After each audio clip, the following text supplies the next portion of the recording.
My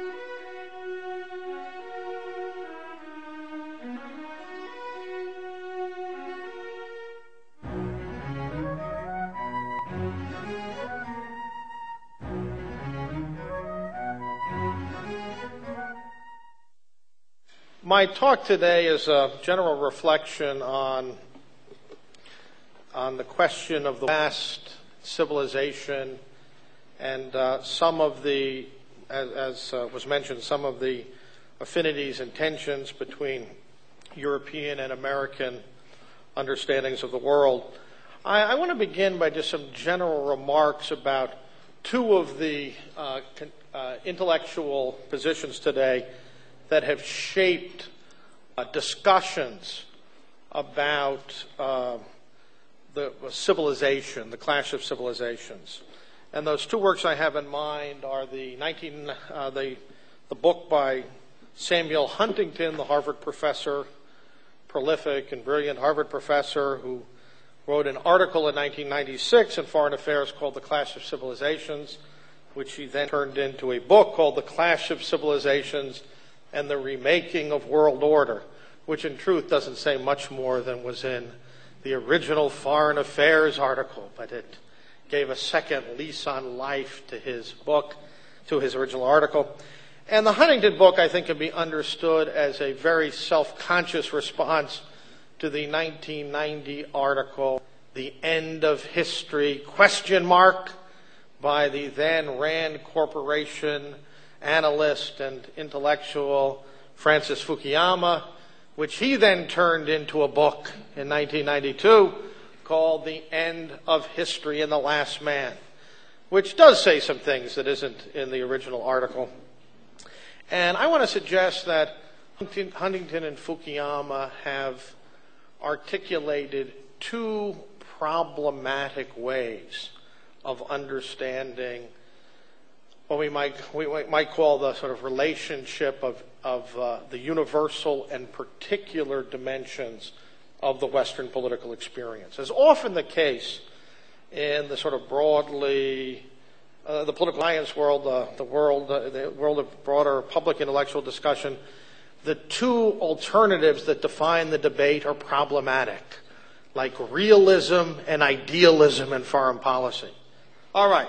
So let me start off with Huntington. Huntington is essentially a conservative multiculturalist. What I mean by that is he is a strong partisan of the West, but he understands the West to be one historically located civilization shorn of any real universalist dimension.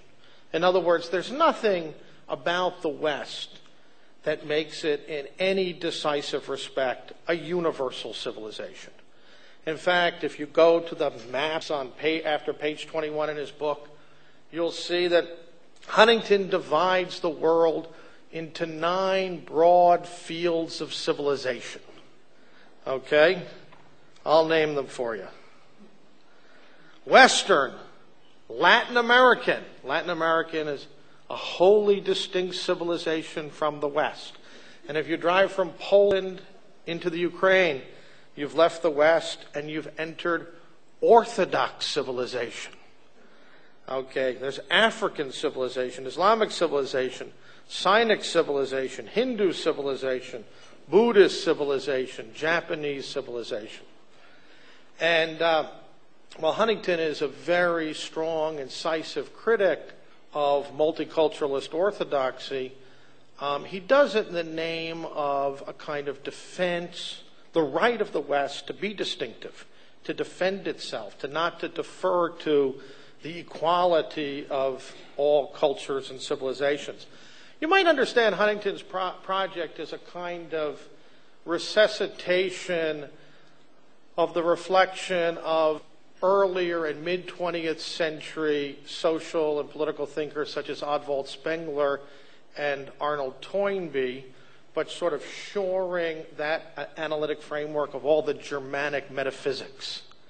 Right? The Germans distinguished between culture, these rooted organic civilizations, closed to themselves, and civilization, which was they associated with France and England, mechanical, industrial, deracinating, cosmopolitan. In that sort of framework, culture was good and civilization was bad, right? You'll notice that that use of the word civilization has very little to do with the sort of older, more fundamental distinction well known in the Western tradition between civilization, high civilization, which is common to all the peaks of human experience, and barbarism, right? So this is a framework deeply influenced by certain categories in German philosophy, German metaphysics, et cetera, et cetera. So I call Huntington a conservative multiculturalist.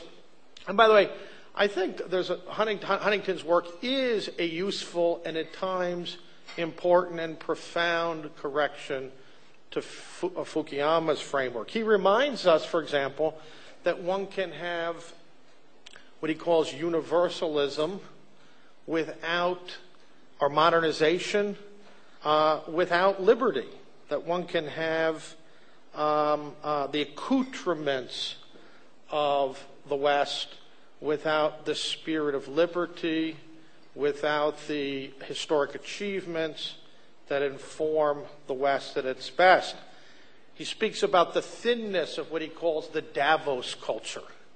You know, all those people who get together for a week of boozing and meeting and deal-making in Switzerland each year. The Davos culture, you have these sort of intellectual elites who come together. He says, they look a little bit more deeply when the Pakistani prime minister and his businessmen fly home to Islamabad, or when the various African elites fly home. It's not quite sure that the spirit of Davos is the sort of spirit animating the cultural or political life of these respective countries. Okay. But in the end, I think the thinness of Huntington's perspective is revealed by the fact that on the very last page of his book, for the first and last time, he makes reference to the old notion, the old distinction between civilization and barbarism. And I'm just going to read a line or two to you. When I taught this book in class a year or so ago, I really couldn't believe it.